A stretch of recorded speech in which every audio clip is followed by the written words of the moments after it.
Bonjour à toutes et à tous, bienvenue, salutations, j'espère que vous portez bien. Aujourd'hui, nous allons voir ensemble le devenir et l'avenir de l'intelligence artificielle. Avant de continuer, abonnez-vous, likez, c'est très important pour moi pour le référencer la vidéo, mais également la chaîne dans son ensemble.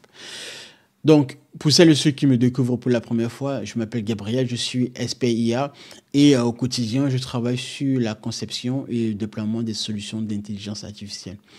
Aujourd'hui, j'aimerais m'atteler sur un sujet qui n'est pas analysé et bien entendu, je vais procéder à une analyse de celui-ci. Et pour parler de la question du devenir de l'intelligence artificielle, c'est parce que j'observe quelque chose de sournois dont on n'imagine même pas et que je pense qui est assez structurant pour l'avenir de la question de l'intelligence artificielle. Alors, je dirais de manière globale que le moyen pour mieux contrôler une technologie, c'est de ne pas la cacher, mais c'est de la mettre dans les mains d'un bon nombre de personnes, d'un bon nombre de citoyens, et de voir comment ils en font usage. Et à travers cet usage-là, durant un certain temps, on va noter comme ça les différentes applications, la manière dont les utilisateurs, dont les citoyens font usage au quotidien. Et par de là, on va conclure, statuer. Est-ce qu'on va plus loin dans la mise sur pied d'évolution de cette technologie ou est-ce qu'on la reprend in fine parce qu'il pourrait arriver à un point où la situation puisse dégénérer. Aujourd'hui, l'IA se trouve dans ce schéma-là avec la super intelligence qui va arriver. Pourquoi? Parce que pour l'instant, déjà, dans un premier temps, alors pour reconstituer les choses, j'ai toujours dit et j'affirme toujours que toute technologie qui sort sur le marché est d'abord une prérogative du militaire, de l'État. Le gouvernement américain, Internet est sorti bien après que l'armée américaine en faisait déjà usage. Et même dans les protocoles qui sont sortis, le militaire est toujours en avance par rapport au civil. On va me dire, ça va de soi. OK. Maintenant, si on sort cette technologie du domaine privé, du domaine militaire vers le domaine civil, c'est pour une bonne raison. Pour la raison que j'ai citée précédemment, c'est que le but, vraiment, si on veut être dans une forme de contrôle d'une technologie, c'est de ne pas systématiquement ou être dans une situation dans laquelle on va se dire, on va cacher ça au public. Non, au contraire, c'est une mauvaise stratégie. Il faut sortir en tout cas une version bridée de cette technologie, à minima, la mettre aux mains des citoyens et de voir comment ils utilisent cette technologie au quotidien. C'est à travers cet usage-là, parce que aussi il y a une question économique, donc ça va créer des emplois, ça va restructurer les entreprises, restructurer la société et faire évoluer la société sur bon nombre de technologies, sur bon nombre de méthodologies et de situations dans lesquelles l'économie était avant. Mais en plus de ça, la particularité, ce qui est vraiment plus important pour l'État, c'est sa raison d'être. Et sa raison d'être ici va se mesurer dans la mesure où, puisque au quotidien, les citoyens utiliseront cette technologie, la société aura été restructurée, les entreprises vont déployer des solutions autour de cette technologie-là. Il va y avoir maintenant un point où on va noter les moments où potentiellement la technologie pourrait être à la mainmise des citoyens. Le but ici, c'est que l'État en question doit toujours s'assurer qu'il a la mainmise, qu'il a le contrôle sur la technologie en question. Aujourd'hui, quand on observe l'intelligence artificielle, au fur et à mesure, vous voyez bien les LLM, déjà les modèles que nous avons là, les ChatGPT, Claude et tout le reste, ce sont déjà des versions bridées. Vous ne pouvez pas poser une question, par exemple, à ChatGPT, comment fabriquer une bombe atomique. Voilà, vous n'allez pas avoir des réponses claires et nettes là-dessus. En tout cas, ce n'est pas en suivant un prompt, un retour de prompt sur l'interface de ChatGPT que vous allez avoir la connaissance de ce genre de questions. Bien entendu, on comprend pourquoi. Mais derrière, c'est parce que déjà, une version bridée est mise sur le marché. Mais en plus de ça, le fait aussi de sortir ces modèles-là, comme je vous ai dit, c'est pour restructurer la société. Et on est en train de noter que au quotidien, les nouvelles versions des LLM qui sont de plus en plus très performantes, très puissantes, les citoyens, les développeurs, les ingénieurs les plus avancés ceux qui en font usage, parce que c'est le cas pour moi, et quand j'observe un bon nombre de technologies dans les projets que je ne pourrais pas citer ici, mais de manière globale, ce que j'observe, c'est que l'IA, de plus en plus, dans sa version IA générale, et d'autant plus dans la version super intelligence, on va arriver dans une situation où l'État dans lequel vous vous situerez, la nation dans laquelle vous serez considéré comme citoyen, va devoir décider si est-ce que on doit vous permettre ou pas le droit d'utiliser une super intelligence. Et moi, je pense fondamentalement que la super intelligence, en fait, va être restreinte. Pourquoi? Parce qu'en fait, c'est de la même chose comme... c'est d'un point de vue équivalent à l'arme atomique, au traité de non-prolifération des armes atomiques. Parce que laisser la même puissance de feu aux mains d'un citoyen que celle aux mains d'un État, ça, l'État, de par sa raison d'être, ne peut laisser cela ainsi. Et plus on va en arriver, plus on va avancer avec la super intelligence, vous allez voir de plus en plus des normes telles que l'IA Act en Europe, même si l'Europe déjà, vous voyez que l'Europe tout de suite a statué là-dessus. Alors qu'aux États-Unis ou en Chine, on laisse encore une certaine forme de découverte, de tests, d'expérimentation, etc.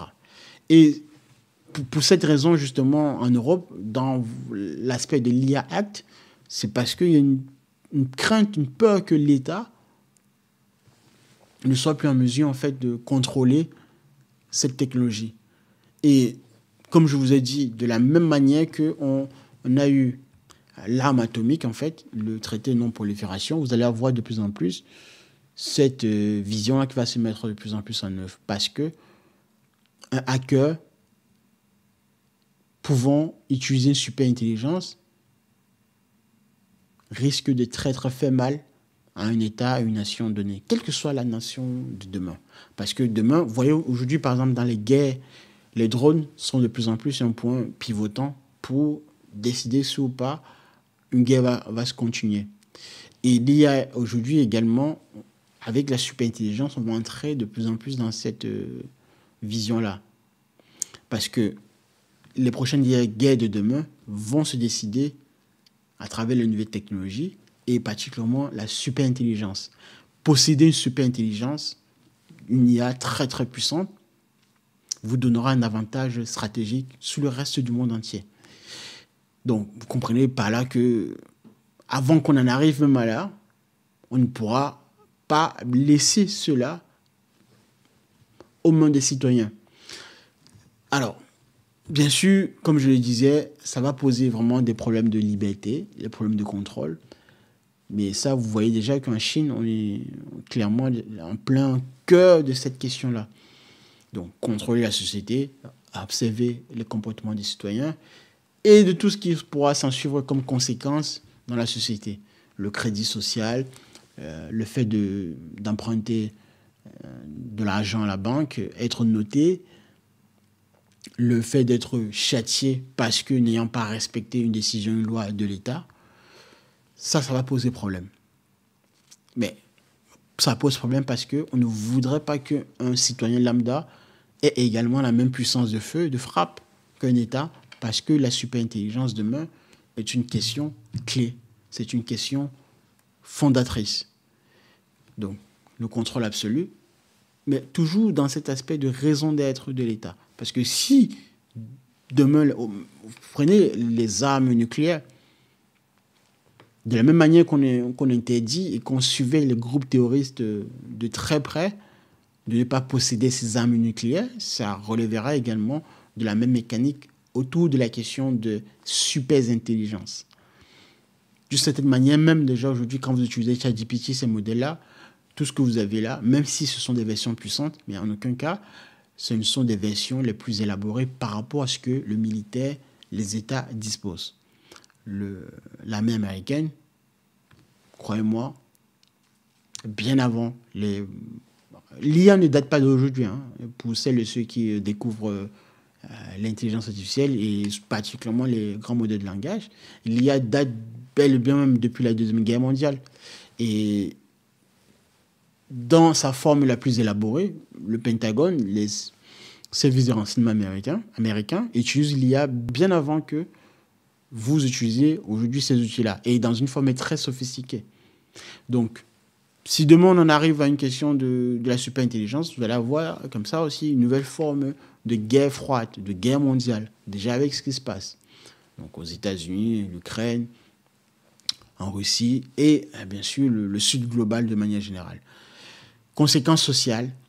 Alors, si déjà, avant même l'arrivée de la super-intelligence, si on est déjà dans une question de se dire que l'IA est en train de menacer la société, de la perte des emplois, l'État va devoir également aussi gérer ces conséquences-là, bien avant qu'on en arrive à la super-intelligence. Pourquoi? Parce qu'il faudra restructurer la société dans son organisation, ne pas laisser les citoyens ne rien faire. Parce que si l'IA tue la plupart des emplois, il faudrait que ces emplois-là, ces personnes qui occupaient ces emplois, soient occupées dans une forme même de revenu universel. Le revenu universel, je l'ai déjà dit, ça ne sera pas une somme d'argent qu'on vous donnera gratuitement, sans rien faire. Vous serez assis dans votre canapé et regardez votre télévision. Parce que être dans cette situation-là, ça va également vous poser la question existentielle de votre vie dans cette société, dans ce monde en fait. Pourquoi vous êtes là? Et sachant que nous sommes dans des sociétés très stressantes, très anxiogènes, l'État forcément doit trouver une porte de sortie pour vous, et vous-même également. Donc on va donc forcément vous occuper à certaines activités, comme ça pour ne pas oublier votre vie assez pas très reluisante. Et donc la question comme ça de l'IA, de la super-intelligence, plus on va avancer vers ce point-là de super-intelligence, on va forcément donc se retrouver dans ce schéma-là. Donc, quand est-ce qu'aura lieu la super-intelligence? D'après certains experts, ce sera avant 2040, d'après certains experts. Mais toujours est-il que, de la même manière que l'arme nucléaire, le Bitcoin, ou les technologies comme ça, qui au départ s'avéraient comme étant des potentiels challenges en termes de capacité de puissance vis-à-vis des États, ces technologies-là, au final, ont été contrôlées, ont fini par être capturées pour ne pas laisser la même puissance de feu aux mains des citoyens que auprès d'un État, par exemple. Donc, c'est une question géopolitique, bien évidemment, parce que les États s'affrontent là-dessus. La guerre actuellement en Ukraine et en Russie, et même au Moyen-Orient, on l'a vu, les IA sont utilisées. L'armée israélienne a utilisé l'IA dans des frappes à Gaza, par exemple. Mais l'armée américaine également, bien entendu. Donc c'est vraiment une question de puissance et d'affrontement géopolitique à tous les niveaux. Et moi, j'aimerais attirer votre attention ici sur le fait que l'IA ne remplace pas l'humain. Quoi qu'on en dise là d'ailleurs, c'est autre chose. Et je dirais que c'est même complémentaire. Il faudrait le voir dans cette forme d'acception. Mais pour parler de la question de la super-intelligence, comme c'était le cas dans cette vidéo, c'était simplement de dire en fait que même si vous utilisez l'IA au quotidien, n'ayez pas une forme de délégation systématique de votre libre savoir, de votre point de liberté, d'accord, auprès de ces outils en question. Ce ne sont que des outils et par conséquent, en tant que tels, vous devrez les traiter également de la même manière. Donc, lisez des bouquins, informez-vous par d'autres moyens et ayez votre libre arbitre pour décider, in fine, de la marche à suivre, quelle que soit la sortie, l'information ou la réponse d'une solution d'intelligence artificielle. Encore faudrait-il en arriver là, parce que puisque le niveau intellectuel est en train de baisser de manière générale, l'abrutissement en masse, les réseaux sociaux, de plus en plus la nouvelle génération, même les adultes, y compris, se lancent dans une course comme ça, effrénée, sans comprendre réellement les fondamentaux, sans comprendre les réels enjeux sur les intelligences artificielles, sur apprendre pour acquis les réponses données par les solutions d'intelligence artificielle. Voilà. Je vais m'arrêter là. Abonnez-vous, likez et partagez massivement cette vidéo. J'espère qu'elle a été très très compréhensible et qu'elle vous a donné les billes de compréhension et les grilles de lecture nécessaires pour comprendre là où on va et potentiellement ce qui pourrait se passer dans l'avenir avec la montée de plus en plus vers la super intelligence. Merci les amis, à la prochaine et restez concentrés. Au revoir.